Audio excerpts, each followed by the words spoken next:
I don't wanna play no games. No, I don't wanna play no games. No, I don't wanna hear your promises. You do you and I'll do me. That's just the way it is. Boom.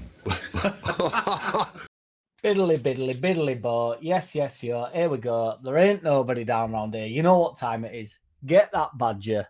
In and on and over here. We had to move back to get his greatness in. We are looking to get some badger beer in for Thursday. If I've got chance, if I get time, I will be purchasing some badger beer. Been a few comments asking where I've been since the defeat. I think some people have tried to suggest that I am shirking the responsibility of being defeated at the weekend, which is not true. It's just genuinely sometimes I'm not the most social of people and I have to stay away from everyone. And I was so tired Sunday and Saturday. Sunday and Monday. I've been absolutely out of it. So, but we're back on board now. We're back on the bandwagon for a quick shit vid. The big question I genuinely want to ask, do you actually think Farke is under pressure? A lot has been said about the shit show that's going on at Rangers and the fact that they've been struggling to get a manager, and it basically all comes back to my man Parag, doesn't it? Saying that he does these contracts in his sleep. And I honestly think this is why so many chairmen, so many owners, so many whatevers on the board do not speak. They remain faceless. They don't go to games. They don't want to be known. It's because fans are poised and waiting with what they would describe as the receipts, won't they? And they're waiting for a mistake. Parag brought it on himself saying that. I don't know why he ever said that. I'm not one of the people that always say that, always call for the chairman and the board to have to speak to the fan base. I don't think that it's the reality of the situation. I don't really care. Just care about what goes on the field. That being said, on Saturday, it was one of the worst games I've watched.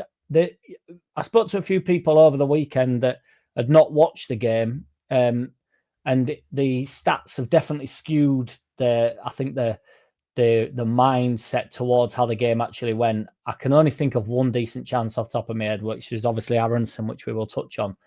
But the stats definitely skewed. There was a distinct lack of creation in the side, wasn't there? Calvert-Lewin needs to sort of learn how to carve some chances out for himself ultimately, because if he's not going to get the service, he needs to just find his way in front of goal, doesn't he? I mean, we had enough of the ball and all that stuff, but I don't want to talk too much about Saturday. I did my grumbling about that on Saturday afternoon. So, but I do want to talk about the be-all and end-all question, be-all or Pascal to come in against West Ham on Friday, which is a absolute massive juggernaut of a game now, a home game. It's a massive 6-pointer. West Ham obviously got beat again last night. They've been really poor. They've not won I think they've lost all their away games or something. So all the home games rather. I think they'll be hoping to get on road by it sounds of it. So they might be bang up for it. But we've got to beat that side now. We've obviously been beat to Burnley. It's not good. But we're going to win games that we don't want anticipating we'll win. Not that I'm labelling that with West Ham. But we are going to pick up results where we didn't necessarily think we would, and then we're going to lose games to shits like Burnley. We just got to take it on the chin. They deserve to win, in my opinion. But again, don't want to go over it.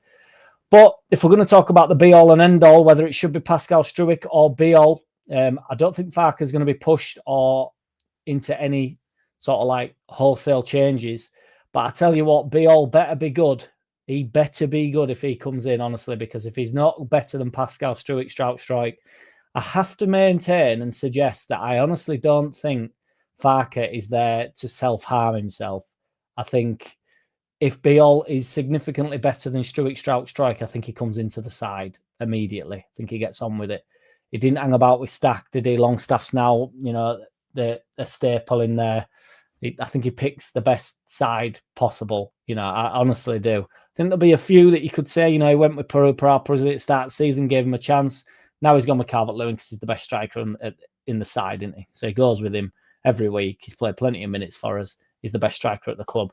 So be-all better be good. That's all I'm saying, because I'm not coming for him, but I hope the fan base has the same amount of poison online for be-all if he steps out of position and makes a bit of a twat of himself. I've only seen him against Sheffield Wednesday, and he didn't look great to me against a bunch of kids. So we'll see. We'll see what happens. I still can't believe that the Longstaff and Tanaka duo's not been accepted at all online, and in general. Why Stack, who I think was so poor for the second goal? And to be honest, it's shit like that I can't stand when there's an opportunity to just put a 5 yards bit of pressure on him. the options all his way. Ampadu's got a bit of blame for not coming out pressing the whoever puts it in top bin. It's a good strike, but the pressure really needs to come from behind him. Stack has all the options there. If Ampadu steps to the player, he gets beat either way. He gets beat on his side, or the player moves it on. Ampadu looks at it. He doesn't just for rushing out. Stack is out of the game at that point. All he can do is put pressure on, and the lad for me don't get the shot off. Aronson misses chances. I think it's low hanging fruit when we discuss overall. When we discuss, basically, my point is I don't really know why Harrison gets labelled in with Aronson. I think Harrison takes that chance. Harrison got a chance later on, which I thought was a really difficult strike to take on board. I think if Harrison's in the position Aronson's in, I think he strikes the ball a lot cleaner. I just think it's low hanging fruit to just blame Aronson for the missed chance. Players miss chances. Aronson doesn't have the quality on the ball. We know that. I don't know what Farke could have done other than potentially try Metcher out wide, which I wouldn't have been adverse to. Obviously, if we'd have had more options, you'd have hoped he'd have gone. I don't know why. The only thing I would say is I don't know why he's not gone Harrison on the right, and then whoever we've had fit, like when it's been Okafor on the left, or if we've not had Dan James, if not had Nonto, it's like just put Harrison on the right. He would do a better job than Aronson. But ultimately, on Saturday, who else was available? And I know people will then go down the Ramazani route and the recruitment route and all the rest of it. But ultimately, the players on the pitch have to do more. I honestly think Farke has got us in playing a style of football that makes us competitive and gives us more than enough opportunities to win the games. And then it does come down to the players' final ball, final pass. Farke's also getting abuse for his statements that he made after the game. I honestly don't know what you want him to say. Do you want him to be resigned to the fact that we're shit and just say, oh, yeah, the players are gash and I hate them, like people say online? Voldemort stirring it up online. I honestly think the way that people talk in general matters. And I do think it gives fans a reason to think that, the reason why we were relegated a few seasons ago is because Bamford missed a penalty. It's got nothing to do with the 36 other games. The reason why I'm saying 36 games is he also missed a chance in the 37th game or whatever, however late on it was. Nothing to do with the fact we finished on a minus 30 goal difference. Nothing to do with the fact we lost 21 games that season. 21 games, minus 30 goal difference and 21 games. If it was the case that it only mattered that, Bamford missed a penalty and a chance at the back post. If it was so cut and dry and so clean as that, I don't know why anybody would be worried about the start we've made to the Premier League this season. Because surely the only games that matter are the last 5 games. It's not getting beat to Burnley on Saturday. So I don't know why you're getting your knickers in a twist. It's got nothing to do with getting dicked 2-0 on Saturday when you've had all possessions, you can't create a chance. Got nothing to do with that. It'll be end of season if Calvert-Lewin misses a chance, or misses a penalty. That'll be the reason why we go down. Low resolution thinking in my mind, but it is what it is. Shit is as shit does. That Hannibal guy, in other news, is he's apparently spat at someone. I think the bloke's a dick, is what it is. He's apparently spat at a Leeds fan. Apparently they're looking into it or whatever. Know what'll happen to him. I've no doubt he'll get a fine or whatever. But it just makes it all the more frustrating when you give knobheads like that the opportunity to sort of like a platform to beat us, really, because he was a knobhead at the home game when we played them last year, and then he's a knobhead this time. I don't know why he went so over the top with Goodmanson. It was like weird with Goodmanson. He went into a tackle with him, and then he was like super aggressive on the way up from it, which is fine. I don't mind, I want my players to do that, but he like goes over the top of Goodmanson. Goodmanson's like looking at him like, "What you on about, kid?" He's like having a fight with himself. He's like some of you boys on Thursday afternoons.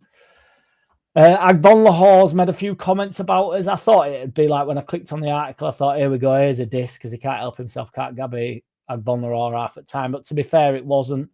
He just said that, we all have a pretty decent chance of staying up because we've given a relatively good account of ourselves. All 3 teams, I think we are all better than the 3 that went up last year. Definitely got more of a chance of staying up. And West Ham and Wolves are looking really poor. So, we need to keep pushing. Get West Ham beat at the weekend. It's massive time to bounce back. Get its big 6-pointer in it. Get 3 points, pull away from them. Burnley will get beat again and again and again and again. We can't get bogged down with one loss. Granted, we've lost a few this season, or lost 2, have we? Or 3? I can't even think off the top of my head. That'll be 3rd one, will it? Regardless, we're going to lose plenty of games and we're hopefully going to win some. We just got to get to that 10-win margin as quick as we possibly can. Get to January, see if we can get any sprinkling sauce, some spice on top of the current crop. It's just probably plain rice with chicken at the moment in it, which I find tasty, but we want to add some peppers at least, don't we? Maybe get some broccoli in there and that, and some extra spices.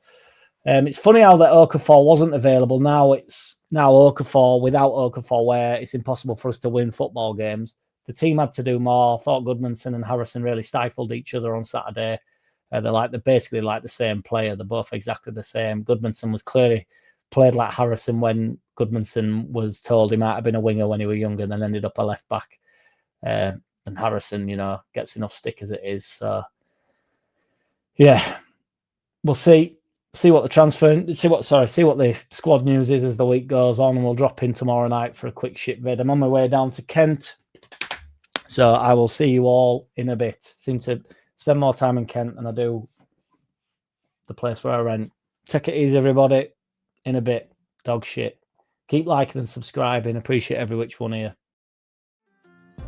I don't wanna play no games. No, I don't wanna play no games. No, I don't wanna hear your promises. You do you and I'll do me. That's just the way it is. Boom.